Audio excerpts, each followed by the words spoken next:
Hey, this video is about line plots. So let's take a look at what a line plot looks like.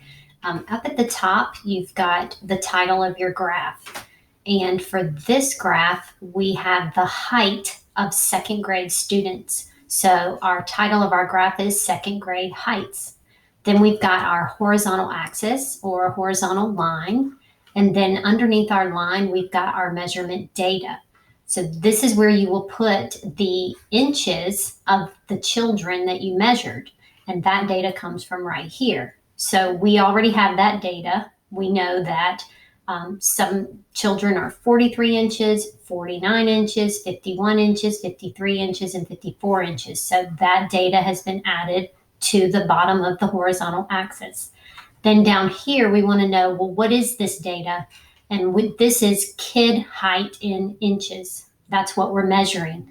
So we look at this data down here and we say, well, how many kids measure 43 inches? And we see that it's 2 kids measure 43 inches. So I'm going to come over here and grab my X, and I'm going to put 2 X's above 43 inches because 2 kids measured 43 inches. Next is 49 inches. We only have 1 kid that measured 49 inches. So I'm going to grab an X and put 1 since 1 kid measured 49 inches. 1 kid measured 51 inches. So again, I'm going to put 1 X because 1 kid measured 51 inches. 53 inches is next, and this time we have 3 kids. So I'm going to grab 3 X's. And I'm going to put 3 X's above 53 because we have 3 kids that measured 53 inches.